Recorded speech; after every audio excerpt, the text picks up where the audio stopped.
কুমিল্লায় বন্যার পানিতে ক্ষতিগ্রস্ত কৃষকের মাঝে আবার জেগেছে নতুন স্বপ্ন। নতুন করে শাকসবজি চাষে ব্যস্ত কৃষক। আর এই নিয়ে আরো খবর জানাতে কুমিল্লা থেকে সরাসরি যুক্ত হচ্ছেন আমাদের সহকর্মী এইচ.এম. মহিউদ্দিন।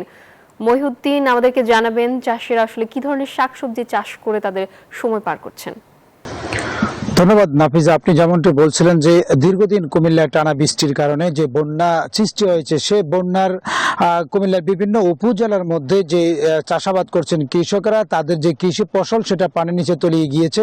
পরবর্তী সময় সেখানে পানি কমার পরে তারা নতুন করে সবজি লাগানোর জন্য তারা মাঠে ব্যস্ত রয়েছেন। আমি যদি একটু দেখাই আমার পিছনে, এটি হচ্ছে যে ফুলকপি এবং বাঁধাকপির একটি আবাদি ফসল মাঠ, যেখানে নতুন করে ফুলকপি, বাঁধাকপি, মূলা এবং লাউ, কুমড়া এবং চিচিঙ্গা সহ বিভিন্ন ধরনের শাকসবজি তারা নতুন করে আবাদ শুরু করেছেন। এবং সেখানে এই নতুন করে যে রোদ তৈরি হচ্ছে, সেখানে এই ফসলগুলো তারা নতুন করে স্বপ্ন জেগেছেন। তারা দীর্ঘদিন এই বন্যা কবলিত যেই ক্ষতিগ্রস্ত হয়েছে যে ফসলগুলো, সেই ফসলগুলো তারা পুষিয়ে নিতে তারা পিছ পা হননি, নতুন স্বপ্ন জেগেছে। তারা আবার নতুন করে এই বন্যার কবল থেকে যে ক্ষতিগ্রস্ত হয়েছে সেটি তারা আবার পুষিয়ে আসবেন। বিশেষ করে কুমিল্লার বিভিন্ন উপজেলার মধ্যে এই যে কৃষকেরা তাদের যে কৃষক আবাদি ফসল ফলিয়ে সেই ফসলগুলো কুমিল্লার মানুষের জন্য সেটি তারা উৎপাদন করে থাকেন এবং সেই কুমিল্লার মানুষের পর্যাপ্ত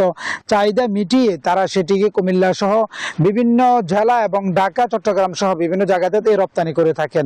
কুমিল্লার নিমসার বাজার নামে যে খ্যাত যে পাইকারি যে হাট, সেই হাটের মধ্যেই এই ধরনের সবজিগুলো উৎপাদন হয়েই সেগুলো কিন্তু তারা সেখানে বাজারে চাহিদা মিটাচ্ছে। তো আশা করা যাচ্ছে যে ক্ষতিগ্রস্ত যে কৃষকরা তারা এবারে নতুন করে যে ফলাচ্ছে সেটি তারা পুষিয়ে নেবেন। তো এই ছিল আমার কাছে কুমিল্লা থেকে কৃষি নিয়ে সর্বশেষ চলছে স্টুডিওতে নাফিসা।